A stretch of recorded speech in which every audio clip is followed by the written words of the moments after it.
When Sloane Foster told me we were over, I cried until my eyes were raw. She just watched me, her face a mask of irritation. "What?" she said, her voice dripping with disdain. "Are you that in love with me? You think you can't live without me?" I nodded, my expression pathetic. Sloane sighed, a bitter laugh escaping her lips as she shook her head. With a casual flick of her thumb on her phone, she sent me a $2 million breakup fee. I clapped a hand over my mouth, turned, and ran like a coward, my sobs echoing theatrically in the hallway. Back in the VIP lounge, everyone was sighing for me. They all thought I was hopelessly, tragically in love with Sloane, utterly destroyed. After all, I'd spent the last 3 weeks playing the part of her devoted, lovesick puppy. Then my Twitter got leaked. The post was brutal, cold as a fish, stubborn as a mule. Sloane Foster is a world-class idiot. Finally free. #breakup, #blessed. Sloane's lips trembled as she crushed the whiskey tumbler in her hand, shards of glass slicing into her pale skin. But even a hand dripping with blood didn't stop her from messaging me. "Leo Miller, you're a dead man. I'm adding another $2 million to the bounty. Don't let me find you." It had all started on the 3-week anniversary of our relationship. Sloane had sent the breakup text, and the moment I saw it, I shot to my feet. I raced to the bar where she was with her friends, determined to demand an explanation. In the private room, in front of all her socialite friends, I dropped every last shred of my dignity. I grabbed her hand, fell to one knee, and my voice cracked as I pleaded, "Baby, are we really doing this? You're really breaking up with me?" Sloane just lounged on the velvet couch, the picture of lazy indifference. "Yeah," she said, her tone flat. "We are. I completely lost it. Please don't do this." I begged, my voice thick with fake tears. "What did I do wrong? Just tell me, baby, I can change. I'll do anything." I was groveling like a dog, sobbing so hard I could barely breathe. Sloane's brow furrowed, a flicker of annoyance and confusion in her eyes. "Leo, are you serious? We've only been dating for 3 weeks." A fresh wave of snot and tears streamed down my face as I nodded frantically. "I love you so much, Sloane." Her brow furrowed deeper, her lips pressing into a thin, hard line. After a long, heavy silence, my phone buzzed. A notification from my bank. Deposit confirmed. $2,000,000,000. Sloane turned her face away, her voice as cold as ice. "Get out, Leo. Consider this compensation. And don't you ever come near me again." Her words hit me like a punch to the gut. My face went pale, and I staggered as if I might collapse. "Fine," I whispered, "if that's what you want." Then, covering my mouth to stifle a sob, I fled under the pitying gazes of her friends, running like a damsel in distress. One of them finally broke the silence. "Sloane, did you really just throw money at him like that? That's humiliating for a guy. He looked so broken. You didn't have to be so cruel." Sloane watched my retreating back and scoffed. "What? You want me to go run after him?" Hearing that, I stopped pretending to be a weeping mess and broke into a dead sprint. The midnight streets were cold and empty, silent except for the occasional car whispering past. I crouched under the jaundiced glow of a streetlight, my face a perfect portrait of melancholy. Beside me, a shimmering, translucent golden retriever panted, its tongue lolling out. "Cheer up, host," the system said, its tail wagging. "The mission is complete." I looked down at the fresh, faint scar on my left hand, a thin, pale line against my skin. I'd gotten it a few days ago, tripping while delivering Sloane's breakfast. "Buddy," I said, stroking the phantom fur, "you really think I'm heartbroken?" The system's tail stopped wagging. "Wait, you were faking it? Leo, you could win an Oscar for that performance." I grinned, stretching my arms over my head with a satisfying groan. "What do you think?" The dog-shaped AI was speechless. In my old life, I was a corporate drone, grinding away in a cubicle until I literally dropped dead from exhaustion. The system took pity on my pathetic soul and brought me to this world. The deal was simple: successfully romance a premium-grade female and maintain a relationship for at least 3 weeks, and I'd get to go back and live my life again. Hell yeah, I was in. I hadn't slaved away my whole life just to die in a cubicle. The system gave me a look of pure disdain. It couldn't understand why a wage slave like me would even want to live, but it upheld its end of the bargain and chose my target. Sloane Foster, heiress to the Foster Corporation fortune. Beautiful, rich, and notoriously cold. Difficulty, 5 stars. I gritted my teeth and got to work. As a veteran corporate drone, I knew nothing about real romance. But I was an expert at being a simp. That was my specialty. I engineered chance encounters. I was relentlessly persistent. I laid my heart bare, serving it up on a silver platter for her to trample on. Even the system was convinced I had actually fallen for her. But the heiress was an ice queen. Nothing I did seemed to touch her. Then one day, as I was delivering her breakfast, she actually spoke to me. "You like me?" I stared, stunned for a moment before nodding like a bobblehead. Sloane let out a short, humorless laugh. "Fine. Starting today, you're my boyfriend." The sudden victory left me dizzy. I reached for her hand, high on my success, but she slapped it away. "Get lost," she snapped. Fine by me. I had my pride. I got lost. And just like that, I became Sloane Foster's boyfriend. I picked her up, I dropped her off. The entire relationship was fueled by my one-sided, relentless simping. But none of that mattered now. I pulled out my phone and stared at the string of zeros in my bank account. "Hey, buddy," I asked, a grin spreading across my face. "Can I take this money back with me to my world?" The Foster heiress really was generous. All that groveling would have been a bitter pill to swallow without a payday. Sloane was a real class act, taking pity on a poor schmuck like me. Buddy informed me that the money of this world had to be spent in this world. Not a single penny could come home. Fine. If I couldn't take it with me, I was going to spend it. After living 2 lives as a broke loser, it was time for me to finally make it rain. Buddy told me to hold on for a couple of days while it submitted the mission for verification. Once it was approved, I could go home. Fair enough. He could do his thing, and I'd do mine. Time to shop. I started burning through the cash. Rented a Lumbo. Rented a sprawling loft in Soho. Buying would be a waste, and who knows what lucky bastard would get it after I left. After securing the toys, I hit Fifth Avenue and went on a spree. Life was a blur of luxury and indulgence. That night, dressed to kill, I hit a club in the meatpacking district. I was instantly surrounded by a flock of beautiful women. I'd never had this kind of attention in my life. I was loving it. Coming out of the bathroom, I ran smack into Chloe, one of Sloane's friends. I tried to turn and walk away, but she'd already seen me. "Leo, are you here to see Sloane?" "Hell no," I said. "Don't be ridiculous, Chloe. We broke up. Why would I be looking for her?" Chloe grabbed my arm, her eyes full of pity. "Leo, I know you can't get over her. You're just being proud. Listen, her childhood friend Chad just got back from Europe. We're all here for his welcome back party. If you don't come, she's really going to move on." Ignoring my struggles, she dragged me toward a VIP booth. She pushed open the door, and Sloane's face immediately tightened when she saw me. I looked over and saw a handsome, preppy-looking guy sitting next to her. He looked down his nose at me. "So, you the legendary ex-boyfriend? The pathetic simp? You got dumped because you deserved it. You're not good enough for her. I'm warning you, stay away from my Sloane." Chad Harrington glared at me, his eyes practically shooting daggers. "Oh, hell no. I wasn't taking that. You're right, you're right. You're perfect for her. You're the best," I said, my voice dripping with sarcasm. Life was getting a little boring, but here comes a toad to critique a human. After shutting down the moron, I swaggered over and plopped down on the couch. I didn't give a damn if Sloane wanted me here or not. Mission's over. I didn't have to put up with her crap anymore.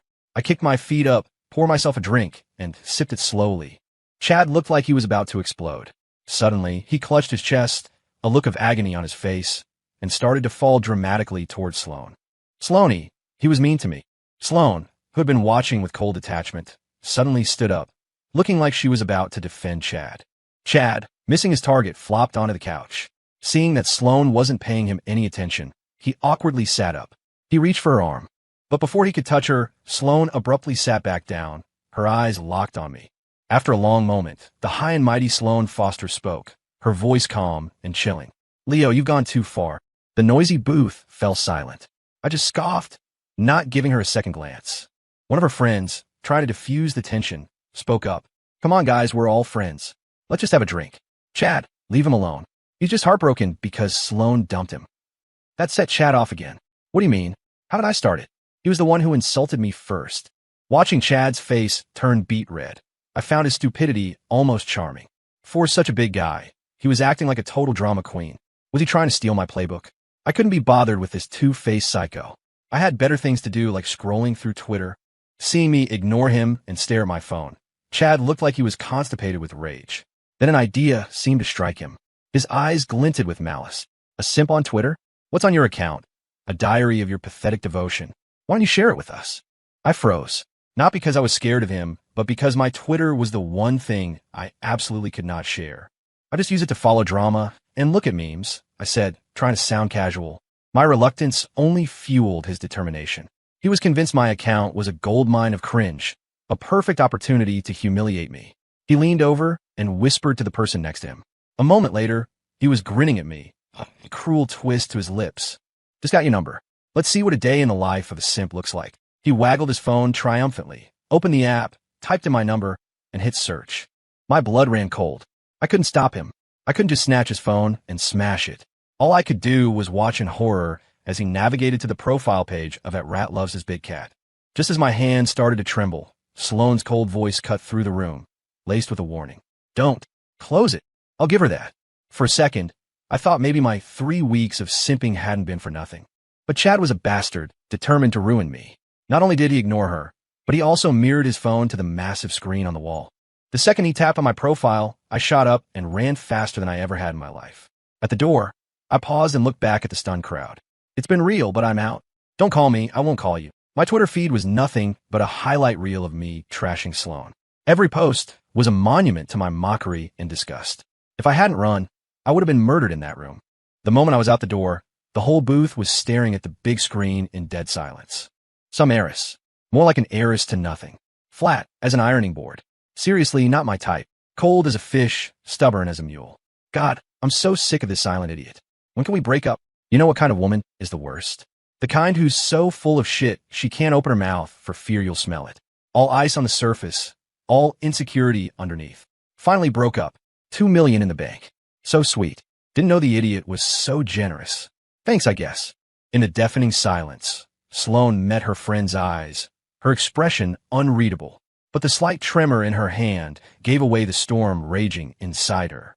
A moment later, the glass in her hand shattered. Sloane grabbed her coat and strode out of the room. Sloaney, where are you going? Chad called after her, his voice giddy. To catch that little simp. I clutched my buzzing phone, too panicked to wait for the elevator. I sprinted all the way back to my luxury loft. Only when the door was locked behind me did I feel safe. I looked at my phone. Countless missed calls, all from Sloane. When I didn't answer, she sent one last text. Leo Miller, you're a dead man. I'm adding another 2 million to the bounty. Don't let me find you. I could feel her gritting her teeth as she typed it. I sprawled on the leather sofa, laughing to myself. You think I'm scared of you? Once Buddy submits the mission, I'm out of this world. You think you can catch me? Dream on. Just as I finished my silent gloating, the system appeared. The damn dog was so slow. Dude, what's taking so long? Is the mission submitted yet? The golden retriever had an expression I knew all too well.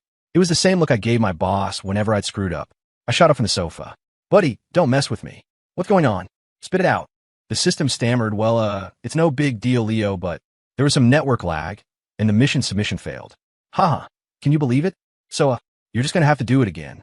The son of a bitch had the nerve to laugh. When the dog's sheepish voice finally registered, the world went dark. I swayed, nearly fainting. I just burned that bridge to the ground. And now you want me to do it again?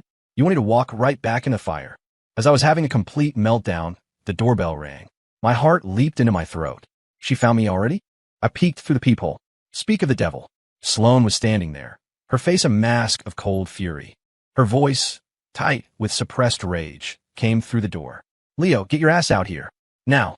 The dog-shaped system shakily lit a cigarette. Maybe you should just jump out the window, it suggested, taking a deep drag. If you're lucky, you'll just be partially paralyzed. Then Sloane will have to take care of you. You two could get a second chance at love. I gave it a dead-eyed stare and slapped the cigarette out of its spectral mouth. What kind of luck lets you jump from the 36th floor and only end up partially paralyzed? If I had that kind of luck, would I have died from overwork in the first place? Would the mission submission have failed due to network lag? The system just offered a weak, apologetic smile. I was filled with regret. I never should have taken that 2 million. Now I was screwed. I pressed my trembling body against the door, knowing that opening it would be a death sentence. I looked through the peephole at Sloane and laughed, a desperate, broken sound. Ha, whatever. How about a death wish anyway? Go on, do your worst. I'm done fighting. Sloane was usually so nonchalant, so emotionless. But in reality, she held a grudge like no other. A few minutes later, the door splintered open as 2 massive bodyguards burst through in a cloud of dust and plaster. As Sloane stepped slowly into the room, I, now collapsed on the floor, felt my will to live surge back with a vengeance. Buddy, is there an emergency escape plan service? I yelled frantically. Silence. The damn dog was a real piece of work. It had logged off and bailed on me. At the most critical moment, it abandoned its host. That son of a bitch. Sloane's face, contorted with rage, slowly came into focus through the dust. Didn't I tell you not to let me find you? Her cold gaze landed on me, filled with pure, murderous intent. I knew this was it. I wasn't getting out of this one. I was going to die, stealing myself. I dug my nails into my thigh. My eyes instantly welled with tears. Sloane, I whispered, my voice trembling. Couldn't you tell I was just putting on a brave face? I was just trying to protect what little pride I have left. You know how much I love you. Can't I even have the dignity to talk tough behind your back? Sloane's expression was unreadable. She raised an eyebrow. Is that so? I hung my head, letting my tears splash onto the polished floor. I turned my back to her, my shoulders shaking like a sapling in a storm. Sloane glanced at me. Then her eyes swept over my lavish loft, finally landing on the mountain of luxury goods I'd bought. My heart hammered against my ribs, but my sobs grew even more pathetic. Sloane, do you have any idea what it's like? After you left me, shopping was the only thing that could numb the pain. But even this, it can't heal the wound you left. I might have your cold, heartless money, but I lost you. Warm, soft, real you. If I had a choice, I would choose you over the money every single time. Sloane raised an eyebrow, a mocking smile playing on her lips. You don't want the 2 million? You just want me. I nodded like a maniac, my tear-filled eyes wide with sincerity and hope.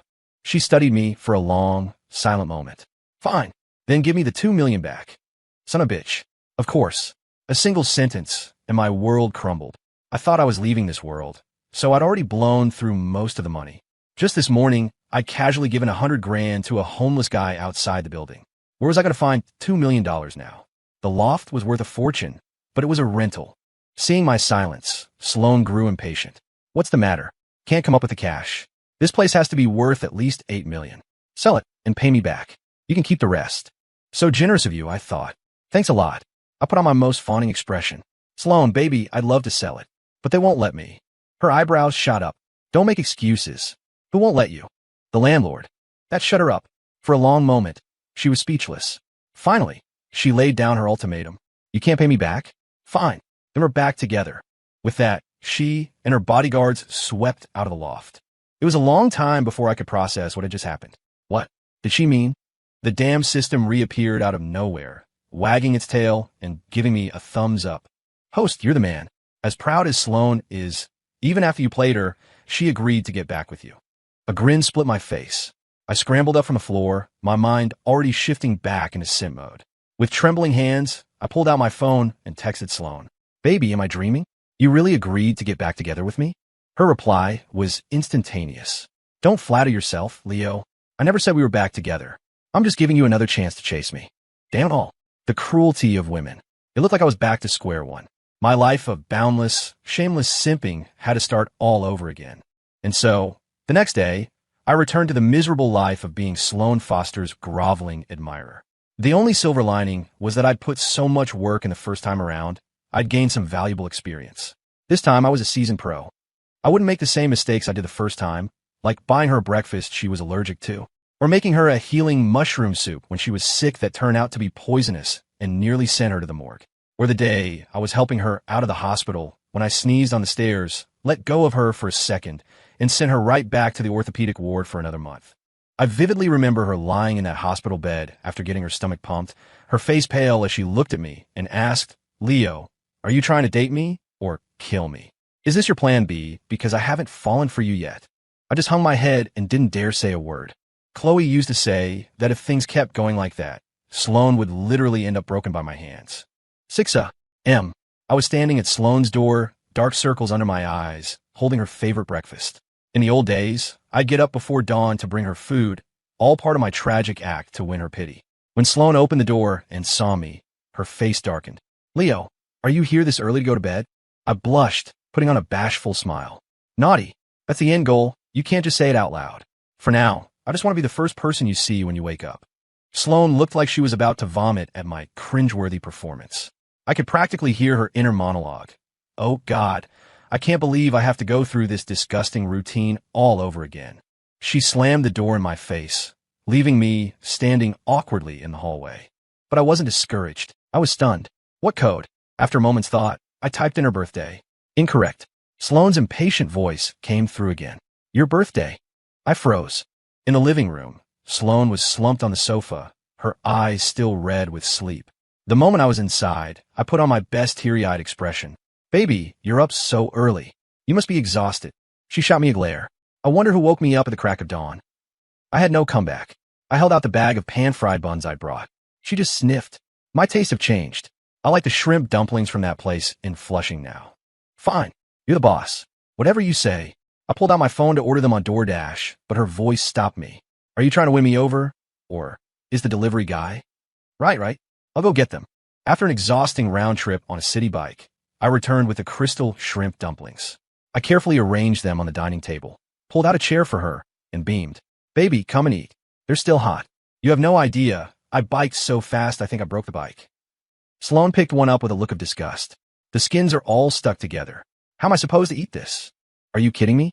I just biked across half the city for you, and you're complaining that the dumpling skins are stuck together? Do you steam your dumplings one by one? She was doing it on purpose. My lips trembled with rage. I wanted to roll her up into a dumpling and eat her. But a man under the system has to know when to bow his head. I swallowed my anger and wrapped my arm around hers.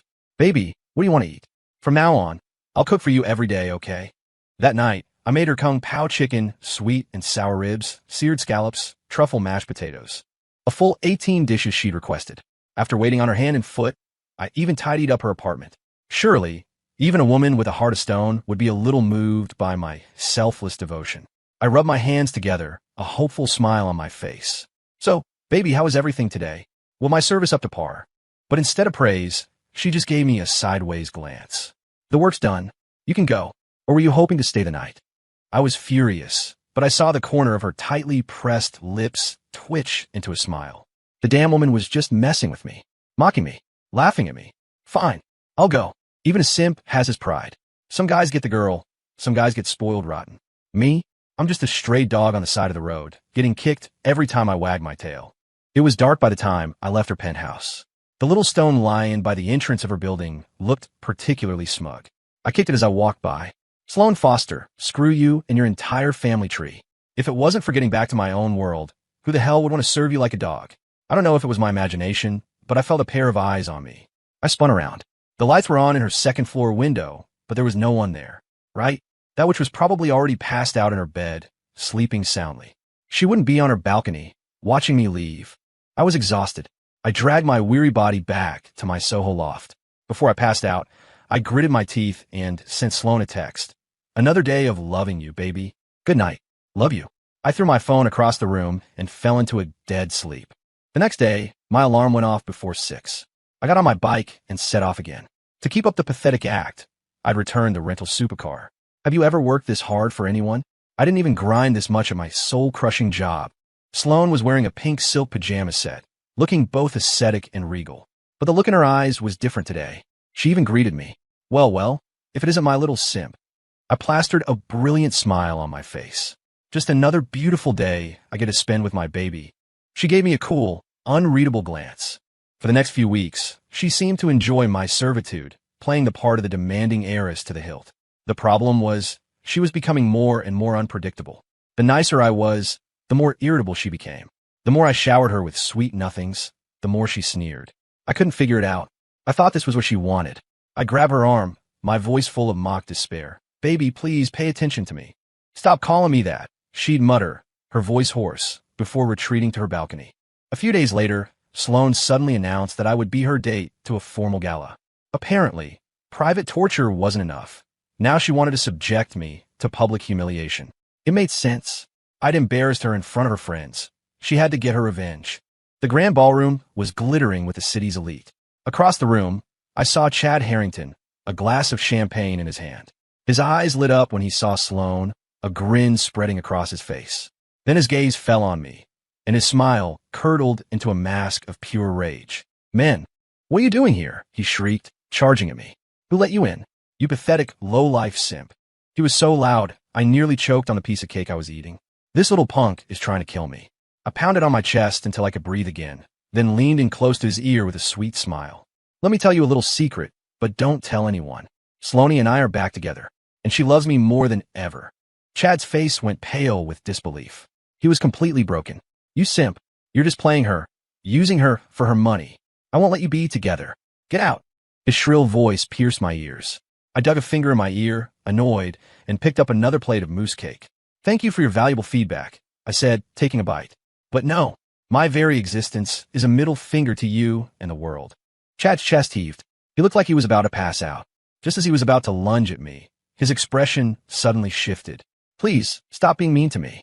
I was just joking. I scoffed. Your jokes are even less funny than your face. A soft laugh sounded behind me. Sloan had appeared out of nowhere. Chad, tears welling in his eyes, pointed at me. Sloanie, this awful man snuck in, and he's bullying me.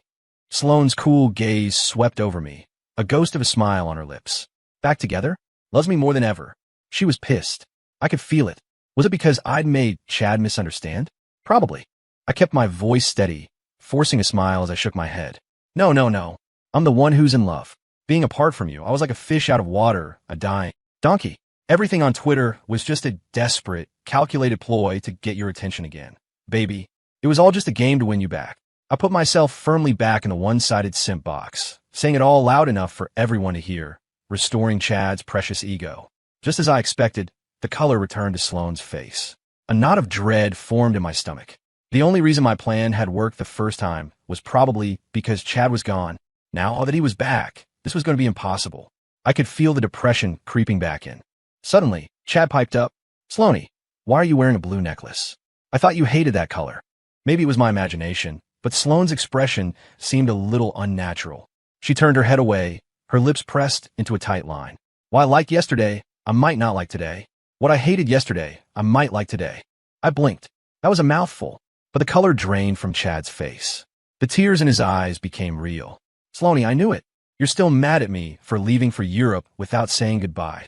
Unable to bear her coldness, he turned and ran, sobbing. I cackled.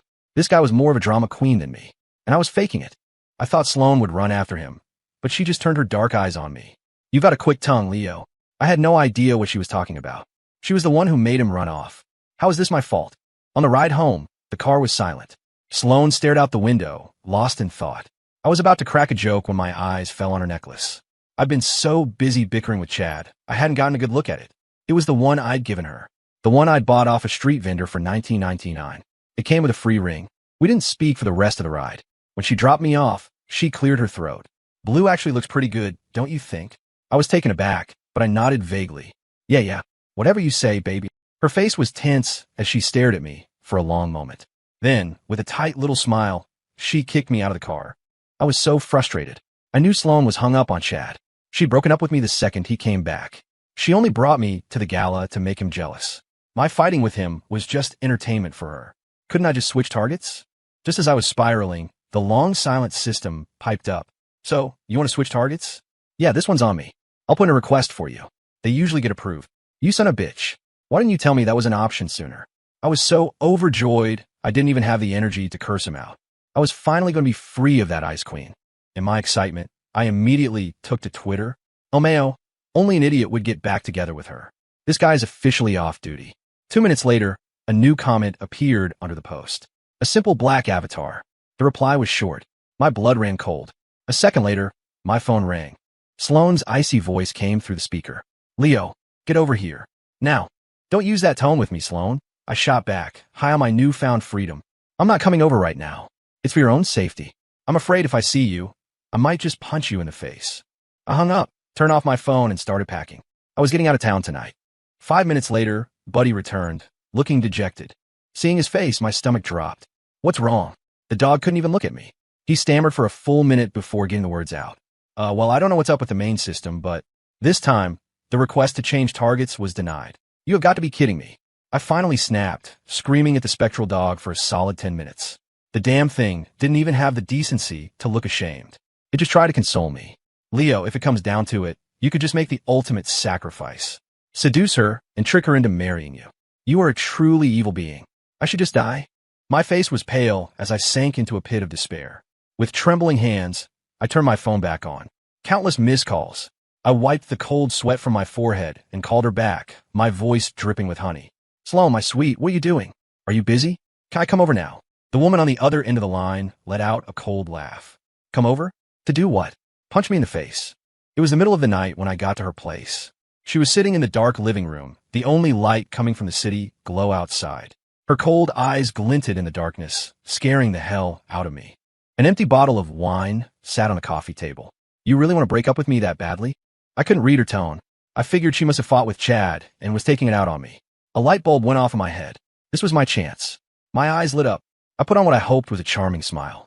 What? Of course not. I was just upset seeing you and Chad all cozy.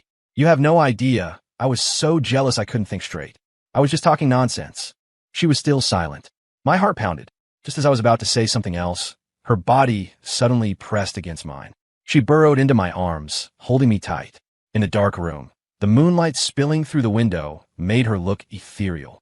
Her hot breath tickled my neck. Then prove it to me, she whispered. Show me how much you love me. Her words short-circuited my brain. Wait, was this Ice Queen asking me to kiss her? She wouldn't even let me hold her hand, and now she wanted to skip straight to this? Was I reading this wrong? I hesitantly leaned in, my body tense, fully prepared for her to shove me away. But Sloane was the one who couldn't wait. She wrapped her arms around my neck, her entire body pressing against mine. What are you waiting for? If you want to kiss me, just kiss me. For a second, I wanted to sue her for slander. When did I ever say I wanted to kiss her? This was her idea, but then I looked at her full, pouty lips gleaming like fresh Jell-O. Okay, fine. I wanted to kiss her. I steeled myself and gave her a quick, chaste peck on the lips. Sloane was clearly not satisfied. That's it? That's how much you love me. Damn it. She was getting addicted to this. I saw the haze in her eyes begin to clear, her gaze sharpening. I panicked. I instinctively covered my mouth. Sloane, I'm telling you, a deep kiss is not happening. That's a different price point. What price? I can afford the price of getting back together. You think I can't afford this? She was teasing me. I, a grown man, was being toyed with. It was humiliating. I summoned my courage, ready to pounce, but she loosened her arms. Okay, I was a little disappointed, but then she said, fine, Leo, I'll trust you one last time. This true love of yours better be real. With that, her fingertips traced my lips, a playful, provocative gesture. Her normally clear eyes were swirling with emotion. I was terrified. My heart was going to explode. I knew my face had to be bright red. There was no more talking that night. First, we didn't have time. Later, we didn't have the energy. The next day, something in Sloane snapped. She started taking me to work with her. I was like her personal accessory, trailing after her at the office every day. I was bored out of my mind watching her work. I protested. I wanted to go out. Without looking up from her papers, Sloane tossed a dictionary at me. Memorize it, she said, her voice cold. I rolled my eyes. You're even more boring than I am. Sloane looked up, her gaze like ice. A few days later, I was in a daze, my eyes glazed over from staring at tiny print. Where are you? She asked, finally finished with her work. I forced my heavy eyelids open. Halfway through, I grumbled. Too slow. You need to be at sea by tomorrow. I was about to explode, but Sloane just rubbed her temples. You know what? Forget it. Stop studying for now. She pulled me up from the sofa. She was dressed impeccably today. A chic tiramisu color dress with a white silk blouse, topped with a long, black overcoat. A pair of gold-rimmed glasses perched on her nose made her look every bit the powerful CEO.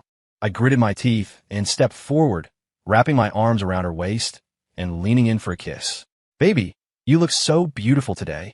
Let your man have a little taste. I was just trying to gross her out. This was her office, in broad daylight. To my surprise, Sloane just laughed, leaned into my embrace, and tilted her head up, puckering her lips. Go ahead. Isn't this a little inappropriate? I said, my voice weak. I could hear the footsteps of her assistant pacing in the hallway outside. Sloane pulled me over to her desk and hopped up to sit on it, her hand resting on my chest. The warmth of her palm burned through my shirt. It is, she said, her eyes full of mischief as she pulled me closer. But who told you to be so passionate? To keep trying to seduce me? Who was being passionate? Who was seducing whom? I gritted my teeth. To hell with it. The worst that could happen was she'd get mad and beat me up. Just as I was about to go for it, there was a knock on the door. Her assistant announced that her client had arrived. Sloane sighed, gave me a light kiss on the chin, and released me. Go play by yourself. I'll take you out for something good to eat when I'm done. I watched the door close, fuming. What did she mean, play by yourself? Play with what? This woman wasn't just putting on an act. She was genuinely unhinged. Pathetic, the system's voice suddenly appeared. You kiss a woman and your face turns red all the way down to your heels. Where's all that bravado from when you were yelling at me? You damn dog. Why are you peeking at my heels? Instead of watching the drama, maybe you could work on fixing your crappy, constantly dropping connection. My face was still burning, and I was filled with a mixture of shame and anger. Buddy, getting the message, quickly changed the subject. Host, I think Sloane is being a little too nice to you now. You don't think she's actually serious, do you? You don't want to get to a point where you can't break up with her even if you want to. I shook my head wearily. Did you forget she has a childhood sweetheart she's been pining for? That shut the system up. I patted its spectral head. It's fine. We just have to survive these 3 weeks. As I said it, a wave of resentment washed over me. The more I thought about it, the angrier I got. I didn't wait for Sloane. I just left. Back at the loft, I was ready to vent on Twitter, but I was smarter this time. I created a new burner account. Hot guy under pressure. Any beautiful ladies available for a good time? Drives, drinks. I'm down for whatever. Cheap rates, great service. A few minutes later, an account with a picture of a beautiful woman replied. It was a new account, too. I like her style. Cautious like me. I shot a quick text to Sloane. Baby, I have plans tonight. Won't be back. She didn't reply.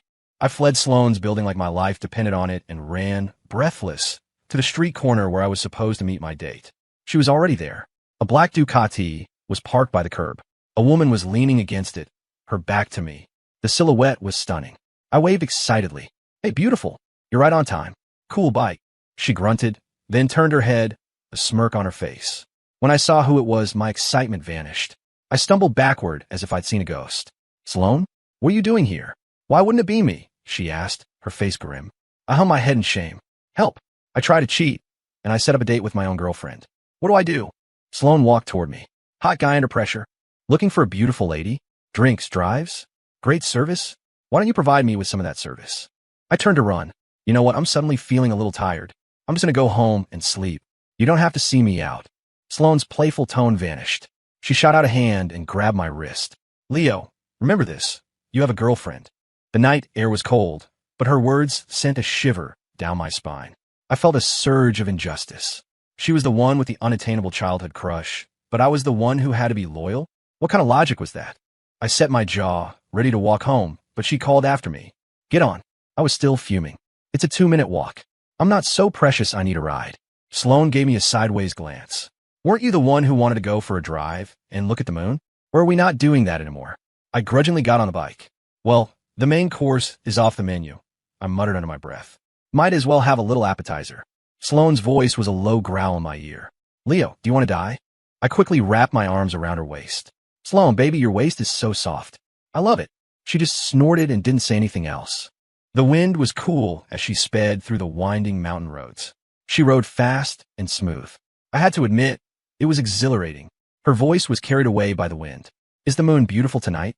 I looked up at the sky, at the bright moon hanging overhead. I held her tight, a real, genuine laugh escaping my lips. Time flew. We were down to the last day of the 3 weeks. The mission was almost complete. Sloane had been incredibly good to me.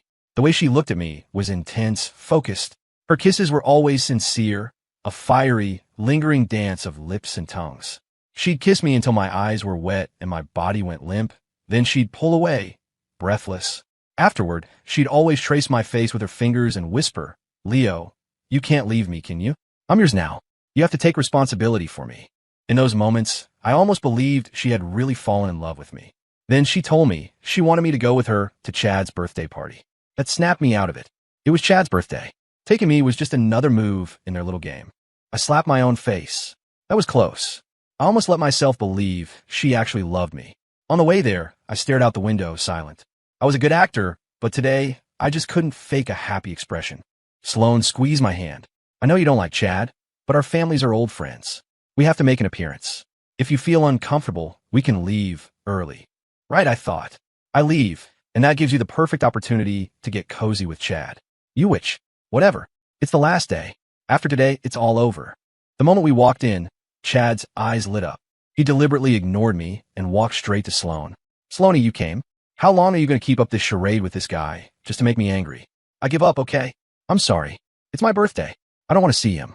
Make him leave. Sloane had told me before we came in not to engage with Chad, so I just pretended he was a pig grunting in a sty and watched him with mild amusement. To my surprise, Sloane's expression hardened. Her normally calm, indifferent face turned cold and menacing. All right, here we go. The game was starting. This was a classic soap opera trope. As the evil male love rival designed to deepen the hero's misunderstanding, I knew my role. I picked up a glass of wine and retreated to a corner, watching them from afar. She was cool and distant. He was handsome and lively. They actually looked good together. I couldn't watch anymore. I turned and walked away. I found an empty balcony and started thinking about what I would do when I got back to my own world. A moment later, someone came up behind me. Before I could turn, they wrapped their arms around me. Sloane's lips brushed against my ear. What are you thinking about? I knew the drill. Emotional support was part of the job description. We stood there in the moonlight, Sloane holding me tight. Her soft kisses landed on my earlobe, her hot breath searing my skin. I gritted my teeth, trying not to make a sound. But she wouldn't stop. There are people everywhere, I finally managed to say. They'll see us. Let's talk when we get home. Her movements faltered. She pressed one last kiss to my neck before letting me go. I turned to face her. She looked up at me, her eyes searching mine. Leo, which home? Are you planning to break up with me? Her question stunned me. My blood ran cold. Had I let something slip? I looked at her, then pulled her into a possessive, intimate embrace. What are you talking about? We're great. Why will we break up? I had to hold it together. It was the last day.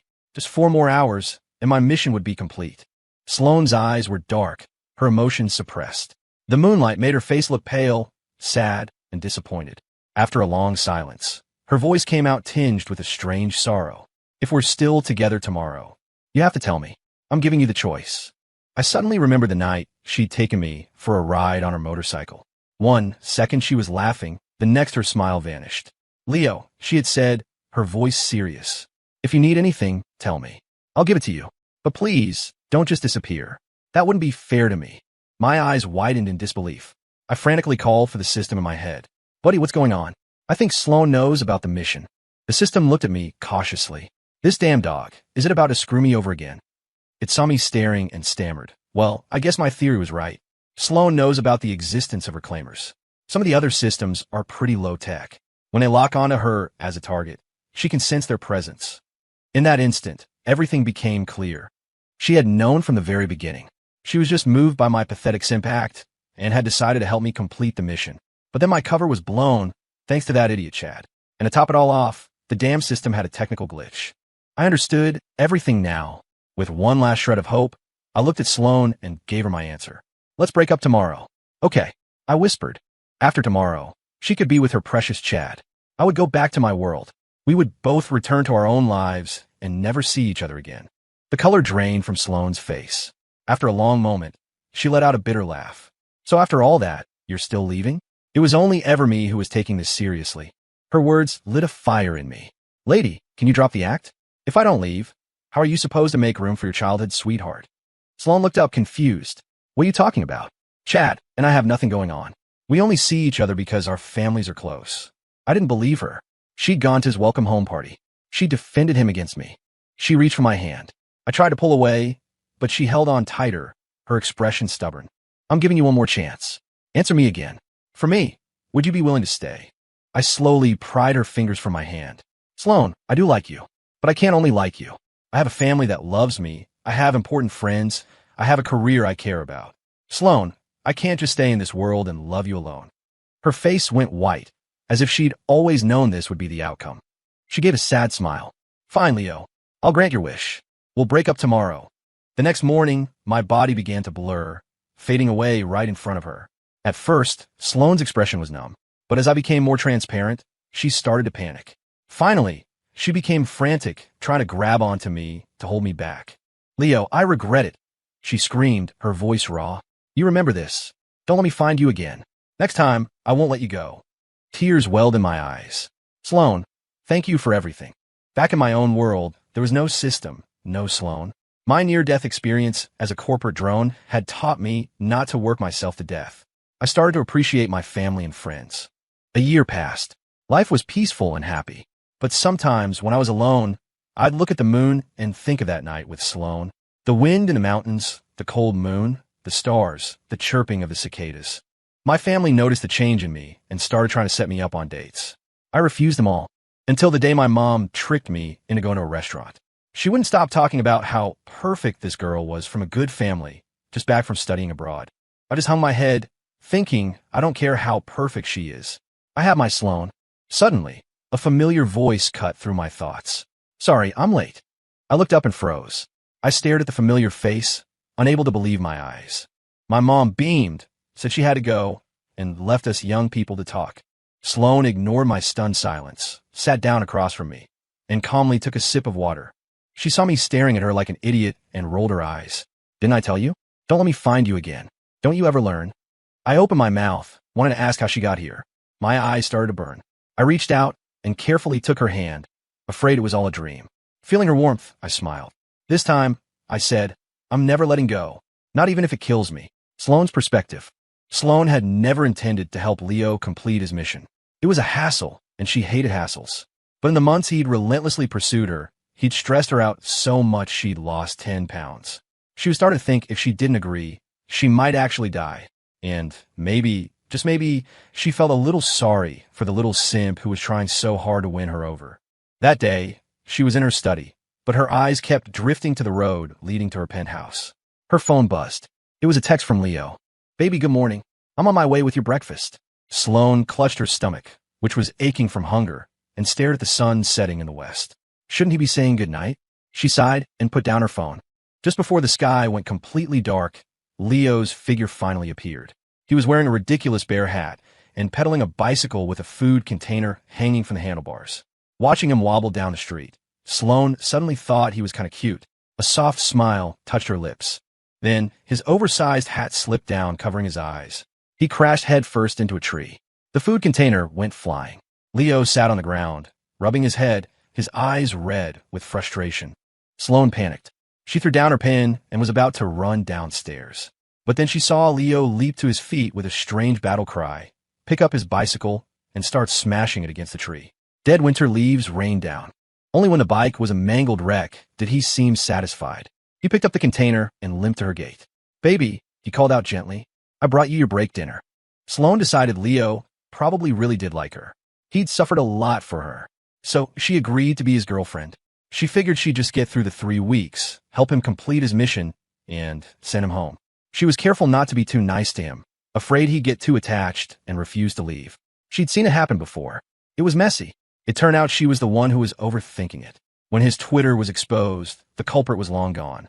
In the deafening silence, it was her turn to be speechless with rage. He had been acting the whole time. He'd never cared about her at all. She smiled coldly, a strange mix of anger and disappointment churning inside her. She decided she was going to teach that lying mouth of his a lesson. But at the gala, when she heard his sweet, honeyed words, she knew he was lying, but she couldn't help the secret thrill of joy that went through her. Her own reaction startled her. It wasn't until he was about to leave that she had to admit it. She was the one who had fallen. She was the one who couldn't let go. In that moment, a selfish thought took root. She wanted to make him love her so much he would be willing to stay in this world for her. Sometimes she thought he really was starting to fall for her. He never resisted when she kissed him. He would even get jealous. Who said a little liar couldn't tell the truth sometimes? She was waiting. She knew he was waiting, too. In the end, she got abandoned, and he got to go home. He hadn't even hesitated. After he was gone, Sloane first tried to act like she didn't care. Then she started to feel lonely. Then life became unbearably dull. She found a system and asked if she could go to his world. The system told her she could, but it would cost her all her luck and life force from this world.